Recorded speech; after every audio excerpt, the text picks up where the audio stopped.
Global domination isn't an entry-level course. To be blunt, the Chinese are doing it wrong. Building and maintaining a truly global system isn't something any old empire can even attempt. To this point in history, only two countries have pulled off the feat: America and Britain. Most casual and even professional observers of international affairs fear a third is on the rise: China. China's economy grew from the seventh largest economy in the world in 1996 to the second in just 15 years. If trajectories hold, China is set to overtake the United States in economic size around 2030. Add together expansive investment in infrastructure, low wages, and rapid gains in productivity, and it is only a slight exaggeration to say that all supply chains lead to China. China has over 100 metro regions with over 1 million people, which form a regional supply network that has fueled global growth for more than 2 decades.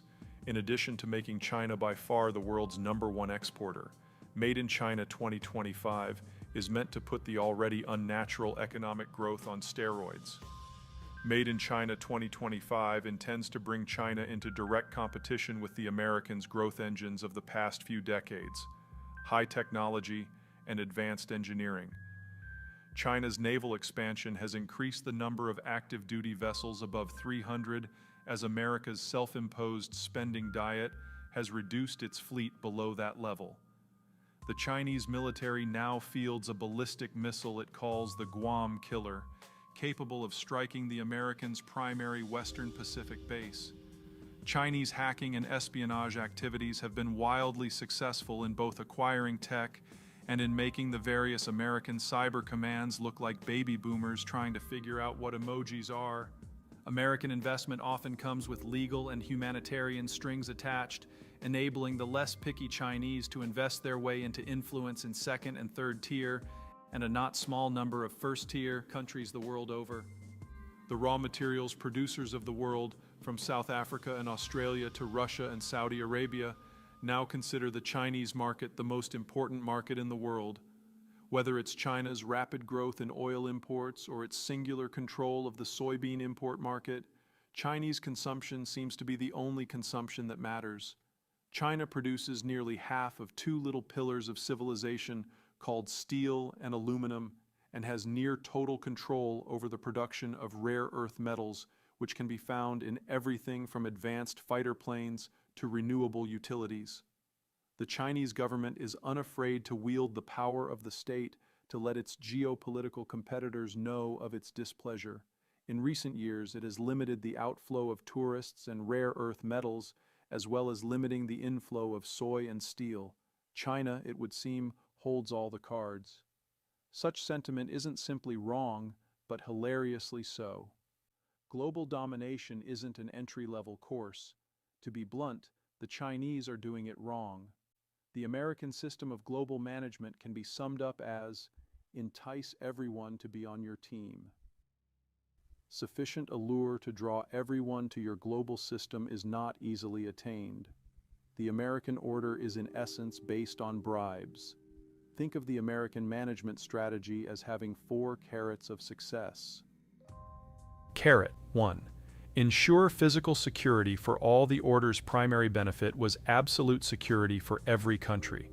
The United States would protect all order members from the military advances of order and non-order members alike. But the first piece of this process is something most who advocate for a post-American world gloss over: gaining trust. A would-be hegemon must prove it is willing to bleed to protect the interests of every member of its new order.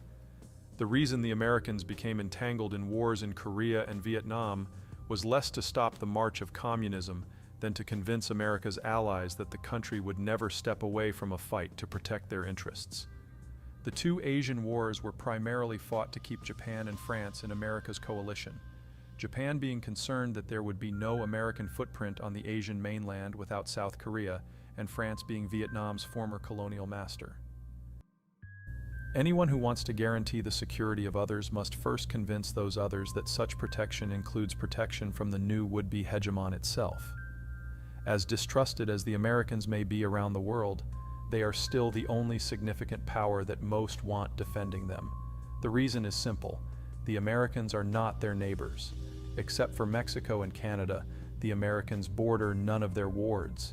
Such distance means any historical bad blood between the Americans and others is fairly thin. Few countries have ever faced an American occupation. Such is most certainly not the case for the Chinese. In contrast to the Americans, who have only been around since 1776, and in a strategically significant sense, since about 1895, the Chinese enjoy showcasing their millennia of history. Yes, such cultural longevity is an accomplishment worth celebrating, but also opens a trap. The Chinese have had a long time to burn bridges and ring themselves with enmities. The Americans have had meaningful long-term issues only with Canada and Mexico, countries with which it, by Chinese standards, enjoys cordial relations. Whenever the northern Chinese have ever consolidated sufficiently to invade someone, the first direction they've marched is toward the Korean peninsula. But the Koreans are no longer pushovers. In the 21st century, the peninsula is bristling with soldiers and nuclear weapons. There's no military walkover here. Taiwan's hostility to mainland China long predates the Chinese Civil War of the 1920s to 1950s. The island of Formosa has long served as either a redoubt for this or that Chinese dynasty, or a rebel or warlord force, or as a power center in its own right. Today, it is both. The Kazakhs, knowing the Chinese think of them as uncouth horse-riding barbarians, moved their capital from the near-border city of Almaty to the former Soviet gulag of Astana, while also getting buddy-buddy with the Russians to achieve a degree of insulation and protection from Beijing. That's worth underlining. The Kazakhs would rather be beholden to their former Soviet masters than integrated with China. Japan has been the traditional regional bugaboo of the Chinese for the past handful of centuries, and Japan's at times brutal raiding and/or occupation of much of the Chinese coast and northern interior regions leaves the Chinese itching for revenge. That's hardly the sort of thinking that earns one friends in Tokyo. India still smarts over territory lost to China under Mao, an experience that prompted New Delhi to develop its nuclear forces and point them at China. China's relationship with Russia is even more damning. The Russians' 18th and 19th century Asiatic expansions brought the sharp end of Russian power deep into China's business. Russian forces occupied what are now the modern Chinese provinces of Xinjiang, Inner Mongolia, Heilongjiang, Jilin, and Liaoning, the last serving as Beijing's access to the open ocean. The ill feelings are hardly ancient history. In the 1950s, Stalin helped instigate the Korean War on China's doorstep, knowing full well that if the Americans came, the Chinese would feel compelled to act. The Americans came, the Chinese intervened, and then Stalin charged his socialist brethren for the weapons the Chinese needed to fight it. Anywhere in the world on short notice to defend the order, and they could and would guarantee absolute protection of all Allies' merchant shipping. These promises required the Americans to patrol all seas at all times. Anyone wanting to displace the Americans as the hegemon of a globalized world would have to do the same. No one can. The core problem is capability. America's global position throughout the order is a direct outgrowth of the country's naval dominance at the end of World War II. In late 1945, the American Navy was not simply on a wartime high in terms of force strength, experience, and deployment reach. The world's other navies were pretty much gone. The next largest non-American carriers aren't even really operational. Russia's Kuznetsov appears to like catching on fire. The UK's Queen Elizabeth hasn't yet exited sea trials. India's Vikramaditya is a floating mass of technical problems, and the engines on France's Charles de Gaulle aren't powerful enough to bring it up to aircraft launching speed, except under near-perfect conditions. In fact, the next 9 largest fully operational carriers are also all operated by the US Navy.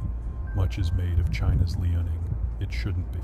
On paper, the Liaoning has perhaps 1/7 the combat capacity of a Nimitz.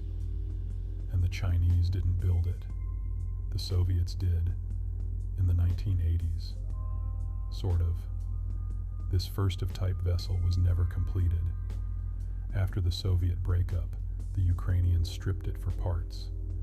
The ship then languished, rusting at dock for a decade until the Chinese purchased it. Today it is used purely as a training platform.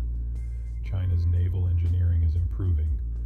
The 001A, China's domestically manufactured clone of the Liaoning, is undergoing sea trials at the time of this writing, but there are still decades of work to go before China can float something that can compete with a Nimitz.